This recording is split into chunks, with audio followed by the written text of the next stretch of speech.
Let's talk about persuasion. We do it all day, every day. Trying to get your boss on board with a new idea, picking a restaurant with friends, convincing your kids, well, to do pretty much anything. It is a huge part of how we get through life. But have you ever really stopped to think about how you do it? Is there a method to the madness? Well, we're going to dive in and find out. No, really? Think about it for a second. When you're right there in the moment, trying to get someone on your side, are you consciously picking and choosing your strategy? Or is something else going on? Something a little more automatic, running in the background? So here's our game plan. We're going to unpack the science behind how we persuade. We'll start with a big question, then we'll peek inside a really cool experiment that tried to answer it.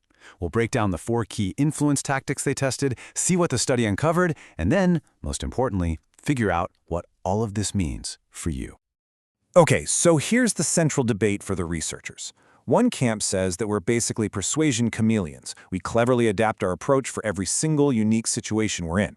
But then there's this other, much more interesting idea that we all have a preset mental script, a kind of default package of tactics that our brain just deploys automatically, no matter what's going on around us. To try and settle this, we're going to look at this classic 1994 paper.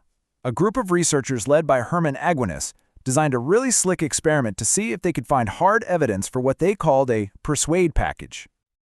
So let's pull back the curtain and see how they actually did it. I mean, how do you test for a hidden script? You can't just ask people, hey, are you on autopilot? You have to set up a situation where you can watch their choices and see if a pattern emerges, especially when you change the scenery. For this, the researchers got 154 university students to participate. And the way they set up the test to find that hidden pattern, it was really clever.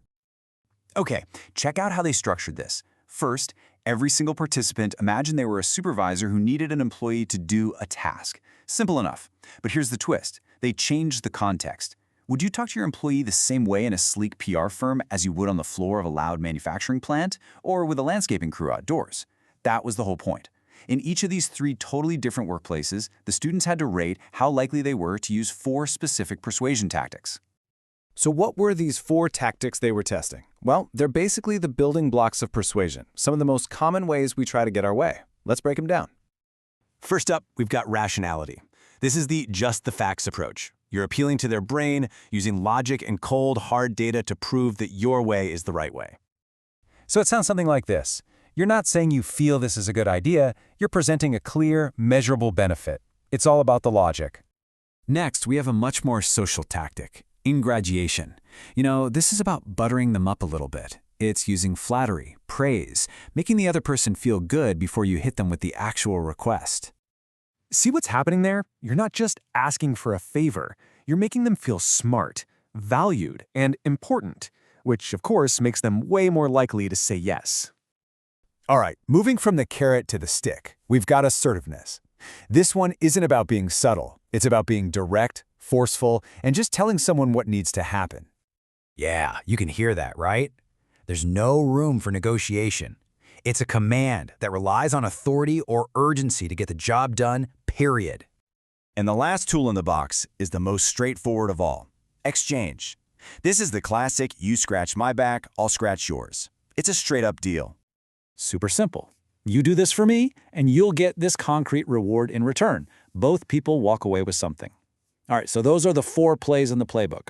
Now for the fun part, which ones did people actually pick? This is the moment of truth. The students rated all 4 tactics across 3 totally different jobs.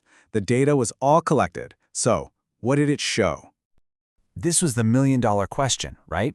If we're all these brilliant, adaptive persuaders, then the ranking of tactics should have been completely different for the office job versus the factory job. That just makes sense, doesn't it? Well, that is not what they found. Not even close. Look at this.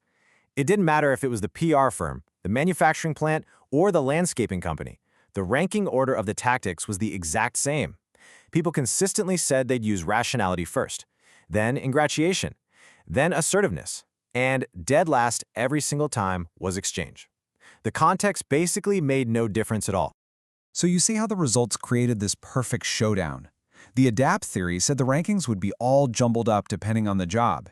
But the default theory, the whole persuade package idea, predicted the rankings would be rigid and stay the same.